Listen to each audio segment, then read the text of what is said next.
Welcome back to Beneath the Beats, friends. If one of these drum kits look familiar to you, then you might want to stick around. Warp to a taste of chaos.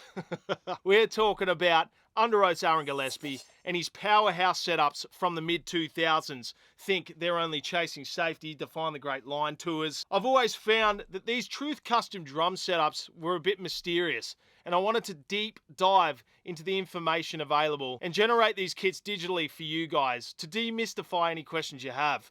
But also look at his most current setup in 2025 with Yamaha Drums and his recent re-signing with minor cymbals.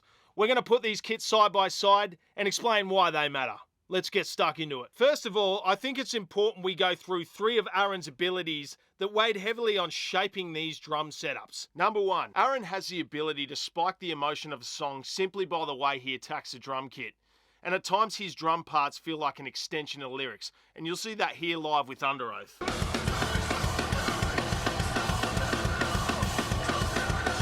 Woo! Got that polyrhythm thing going on.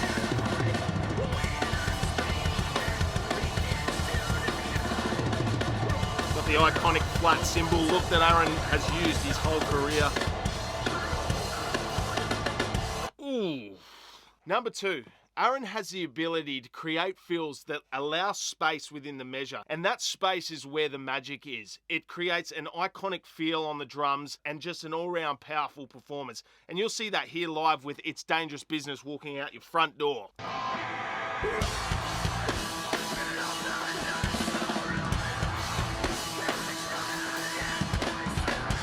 it goes. That space right there, that's what I'm talking about.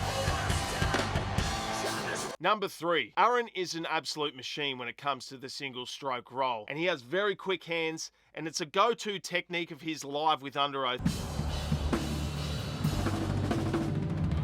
That's what I'm talking about. This is why the tom placement is so important with Aaron's setups, because if those toms were too far away, I don't know how you'd do that. All right, friends, let's get stuck into the first Aaron Gillespie drum kit breakdown. And as you will see here, we are starting with a beautiful Truth Custom Drums in gloss orange set. And some of you might have been familiar with this setup in that run of shows post Define the Great Line. And in this image, you'll see him using it live with the double portholes and all. Very trendy back then. And yeah, the gloss orange shells here in this photograph. But absolutely stunning drum kit to kick off these breakdowns. And very iconic Aaron Gillespie. Now, this particular setup that Aaron was using was all maple shells. So 6-ply maple on the toms and 8-ply maple on the kick. Now, I got this information from a guy that actually bought this drum kit off Aaron. I don't know how he got it, but he got it, right? And he was good enough to answer some questions about the kit. And I saw some information on his page explaining what these shells were made up of. So let's get stuck into the sizing. We'll start with the kick drum. We have a 22 by 18 kick drum here, and a pretty popular sizing around that era. It tended to be a bit of a trend, and look, it looked pretty cool aesthetically, but these days drummers are getting shallower and shallower with their kick drums. So yeah, that's the kick drum there. We'll step up to the rack tom. Now 13 by 8 rack tom here on this particular setup. Down to the floor toms, we have a 16 by 16 and an 18 by 16 to round out the toms. Rolling around to the snare here, typically Aaron would use a 14 by 8 depth snare. So yeah, pretty big snare drum guy. Maybe sometimes a 14 by 6.5, but I very rarely saw him sort of using one of those. But I couldn't confirm the make of the snare drum for this particular setup. But I'm guessing it's something in the brass and metal variety. So anyone can confirm that, please leave it in the comments. That'd be epic. So stepping up to the cymbals, a Meinl player back then, and also a Meinl player now after a stint with Zildjian, and he liked his big cymbals. So I got some information off the Meinl website of what Aaron typically uses. Now, back then, I actually saw him using some Meinl MB20s, which are a bit different to these Byzants. They're a bit more of a brighter cymbal, louder, they cut through a bit more. So yeah, volume is everything with those cymbals. So we'll start with the hi-hats. And these are 14 Dark Series hi-hats. So absolutely beautiful finish on these hats here. And they sound great too. Stepping up to the first crash cymbal, and I found it interesting that Aaron sometimes uses a 21 Byzance medium ride as a crash cymbal on the left side. I mean, that's a heavy cymbal, but Aaron's a heavy player, so it kind of makes sense. Over to the right side, we have a 22 medium crash, but in that Survive Kaleidoscope concert era, that could have been an MB22 as for this side. So stepping down to the ride here, we have a medium Byzance ride. Now this information I gathered from Meinl was based off an article of some recordings in the studio Aaron was doing around that era. So yeah, that rounds out the cymbals. Now let's step down to the drum heads. Typically Aaron would use coated Emperor Remo drum heads, and that makes sense because these are a thicker drum head and would offer Aaron more durability and just suit his sound a bit more with the way he attacks the drum kit. And on the snare, also Emperor coated. Now, it could be an Emperor coated X or just straight Emperor coateds, which make a great snare head too. Now, I'm going to assume on the bottom, I couldn't find or confirm the information, resonant head side Ambassador, Remo Ambassador clears. And on the kick drum, we have typically a P3 batter side. So that rounds out iconic drum set number 1 of Aaron Gillespie's. Let's get stuck into number 2. All right, friends, kit number 2, and I am absolutely pumped about this one because this is one of my favorite Aaron Gillespie finishes. And here we have a Truth custom drum setup from around that 2009 Warped Tour era. And we have some vision here of Aaron actually warming up with it on Warped Tour here.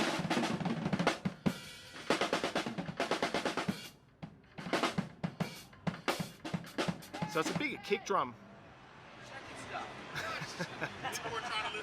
Oh, shut up, Tim.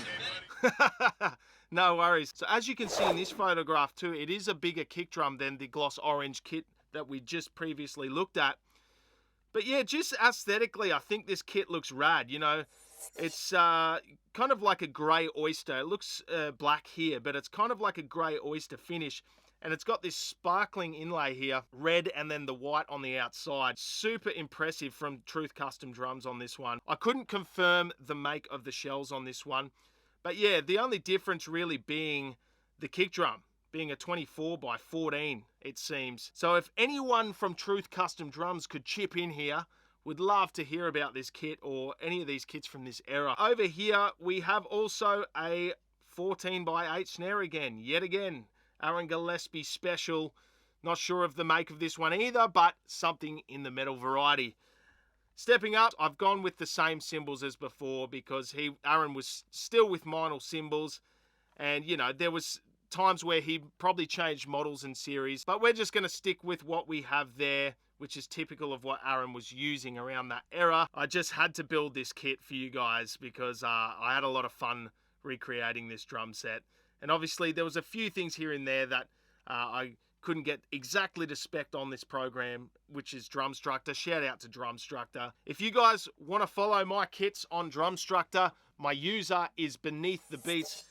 So you can check out the kits I've built so far over there. That is kit number 2 from the 2009 Warped Tour era. All right, the third and final kit we are featuring today is Aaron's current setup on the 2025 run of shows. And that is a Yamaha recording custom drum set right here. And as you'll see, beautiful black finish there. Now these Yamaha recording customs typically have a 6-ply birch shell, bit different to the maple, different sounding, but an iconic sound and have been used on numerous recordings throughout the years. I have digitally recreated this. There were some things like the other kit where I couldn't get exactly to spec, namely the lugs. Now, Yamaha recording customs have a long style lug, sort of like a bridge, and this program didn't allow me to do it. But hey, this is pretty close, right? Shout out also to Kyle Drums. Kyle is one of Aaron's drum techs on the current run of shows, and he has been for quite some time, and I follow him. Brother, feel free to grill me if I have anything wrong if you see this. All right, but I'm going to do my best, all right? So go follow Kyle Drums on Instagram. You'll see what he's up to with Aaron on tour. Now, so you'll see pictures of this drum kit on Aaron's official Instagram right here, as you'll see there. And it just looks stunning with these new Meinl cymbals too. So that is on Aaron's official Instagram. All right, let's get stuck into the sizing. Now, straight away, you'll notice a bit of a tweak with Aaron's setup. For me, it was the rack tom. In the current day, he has gone for a bit more depth with his rack tom, and it is on a bit of a slant too. So interesting enough, he used to have it really straight and flat, kind of Travis Bark style, but he's gone the slant. That could be a number of factors influencing Aaron to slant the rack tom there. Maybe it's the way he plays now. You know, we all evolve as players, biomechanically, whatever you want to say, but this obviously works for him now and has been different from the past. But the depth is the big thing here. You know, he wants that extra resonance, which will go with that cymbal selection, new cymbal selection that he uses, and the overall sound. So he's gone, yeah, a bit more vintage these days, which I like. Let's start with the kick drum. We have a 24x14 kick. So Aaron's obviously no stranger to big kick drums, so that is, yeah, that's pretty standard for Aaron. And then the 13x11 rack tom. Now we'll go around to the floors, and Aaron has stayed pretty consistent with his floor toms, sizing a 16x16 and an 18x16 here. Now the snare seems to be a custom snare, and I actually don't know too much about these snares, but it is a Keplinger 14x6.5. A metal snare, obviously. Aaron loves his metal and brass snares, and that has been a feature of the past too. Now that pretty much rounds out the drums. Let's step up to the cymbals, and there has been a change dynamically with Aaron's cymbal ranging, and I found some information via his text page and the vinyl page itself. So Aaron dynamically has seemed to step away from the bright cutty cymbals and gone to the larger full-bodied sort of washy sound, which sounds rad too. I am not opposed to that, and I know a lot of players are moving towards that these days too. Straight away, I noticed the hi-hat was a bit of a change.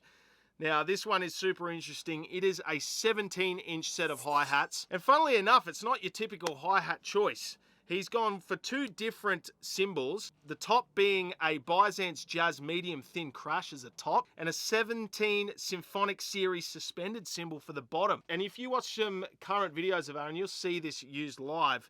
It's definitely, you know, darker tone, but it creates a really cool effect. We'll step up to the first crash, and this is a Byzance Traditional Series medium 22-inch crash cymbal. This is a Foundry Reserve light ride in a 24-inch. So Aaron's gone a bit bigger with his ride cymbals these days. Over here on the right, we have another 22, but it is a Byzance Vintage Series crash. So a little bit of a different dynamic to the traditional series. And that rounds out Aaron's cymbal setup. So as we go up here, a bit of a bird's eye view. So I have a feeling that he possibly could use this crash cymbal over here, and the other one over here. So I might have maybe got that mixed around. Kyle, where are you, brother? Kyle, please confirm. But they are the actual series of cymbals that Aaron's uses. This is the Yamaha Recording Custom Drum Set. Stunning setup. Bit of a different change to previous eras of Underoath. All right, we almost forgot about the drum heads on this setup, but not much has changed.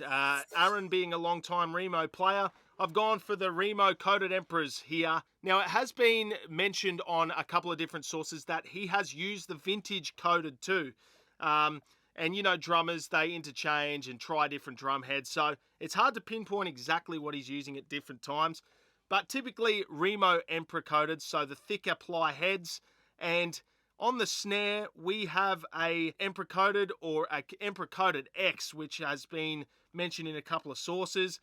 A P3 on the batter side kick too. So that rounds out Aaron Gillespie's current setup. All right, friends, now lies the question. Do you prefer Aaron's older setups with Truth Custom drums, or do you lean more towards his current setup with Yamaha and that vintage style, bigger drum sound setup? I'd love to hear it in the comments, guys. I've had an absolute blast bringing these kits to life on this program again. Now, this program is called Drumstructor. Suggest you guys check it out. It's super fun. You'll sink hours into it. But shout out to Aaron Gillespie. Shout out to you guys for sticking around. And if you want to stick around a little longer, please feel free to like and subscribe and come hang out in the future videos. We're going to be doing a lot more of this. And I love talking drums with you guys. So until next time, take care of yourselves and rock on.